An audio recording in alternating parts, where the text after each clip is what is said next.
Hey guys, welcome back to CMTEQ channel. Power system transmission is one of the key topics in electrical engineering, especially in power system distribution. So here we've got three identical impedances of 15 ohm magnitude with an angle of 60 degree. They're basically connected in a star fashion, and the system is powered by 240 volt. Okay, the line between the supply and the load have impedances of 2 plus j ohm. Now, for quick illustration, this is what we're talking about. So you got a three-phase system, sending end, impedance, and we've got a receiving end here. Now we need to find the line voltage magnitude at the load, which means at the receiving end. So to quickly solve this here, you need to basically illustrate a single line diagram of this short transmission line. So to do that, I'm going to quickly draw a simple single line short transmission line here with the load representation.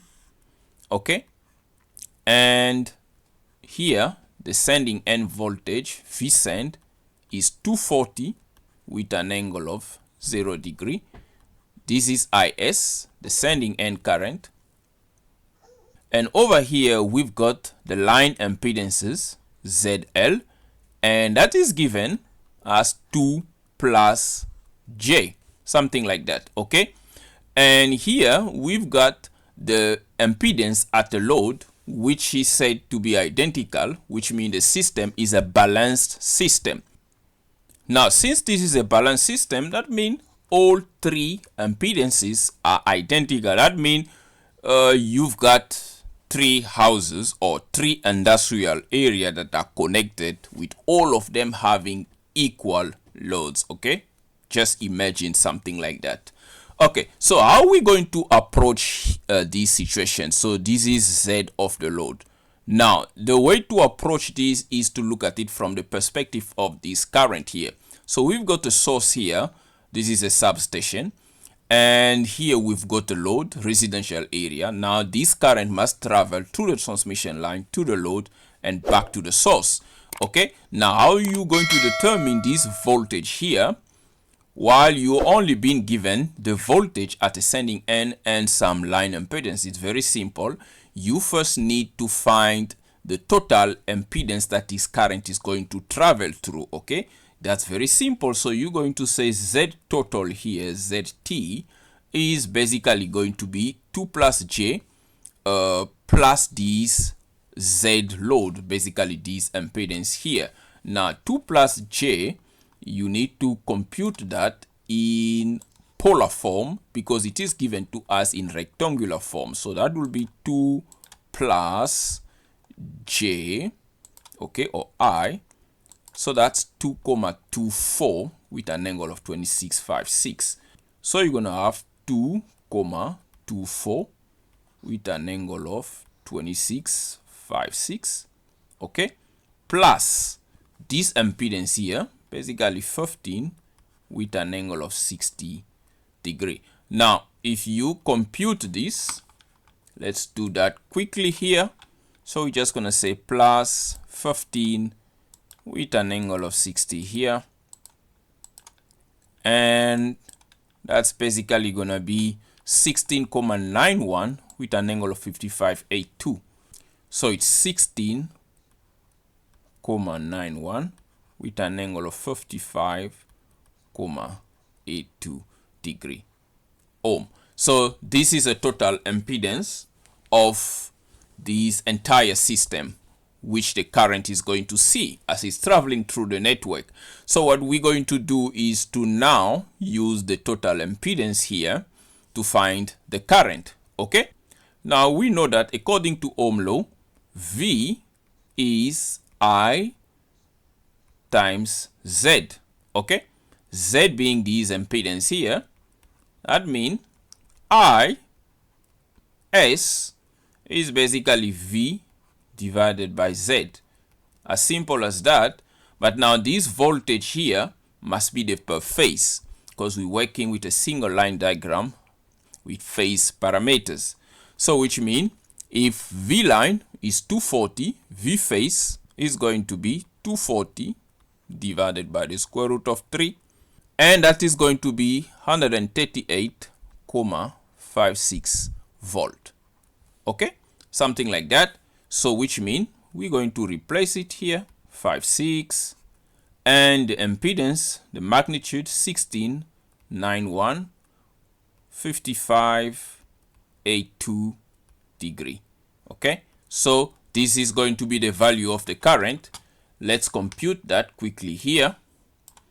Okay, I'm gonna just press answer. Then we're going to say 138.56 divided by that, and that's 8.2 with a negative 55, basically the angle flip side. So it's 8.2 negative 55.82. Okay, so this is amp. This is basically the current that's flowing through this line here. Okay, so that's this current. Now that you know this current, it's now very easy for you to solve this. You can just get now the voltage drop here. Okay, the voltage drop across the transmission line, VZ. So VZ is basically going to be IS times the Z of the line, not Z of the load. So that's gonna be the magnitude of this current with its angle times the impedance of the load, which is this one here, the impedance of the line rather, which is this. Okay, so we're going to have 8.2 negative 55.82 times 2.24 with an angle of 26.56. And if I compute that,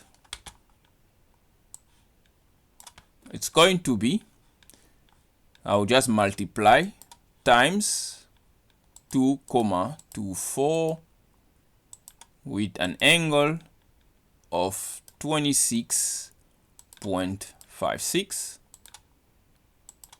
Okay, so the answer is 18.35, 18.35 with an angle of negative 29.26 volt. So this is a voltage drop across the transmission line. Now that is a per phase voltage. Now you can just subtract it to now get the voltage at the receiving end per phase. So that will mean VR per phase is going to be 138.56 minus 18.35 negative 29.26. Now remember, 38.56 is the phase voltage at ascending end with an angle of 0 degree. Okay, then you can just compute that. So we've got basically the same thing going on here. I'll just press answer. Then I'm going to subtract 138.56 minus. Okay, so this is going to be 122.87.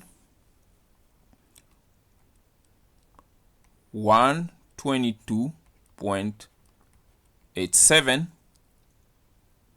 with an angle of 4.2 degree volt, and this is per phase. To get it to get the line value, you just need to multiply it by the square root of 3 times square root of 3. Then you get 212, 213. So which means V line or VR line is 213 volt. The angle is 4 degree or 4.2, basically the same angle. So this is how you can solve this type of problem, by applying your mind, knowing that the trick here is very simple. If you only use this impedance to find the current, you're gonna get a wrong voltage at the receiving end. You must add the entire impedance of the line. Now this is exactly the same concept even when you do short circuit analysis. You must take the path in which the current travel, the short circuit current for that matter, because that will determine the magnitude of that short circuit current will be defined by the impedance of the path that the current take. So that is it, guys, for this tutorial. If you find it useful, please thumbs up and subscribe to CMTEQ channel. Once again, thank you for watching. Until next time, cheers.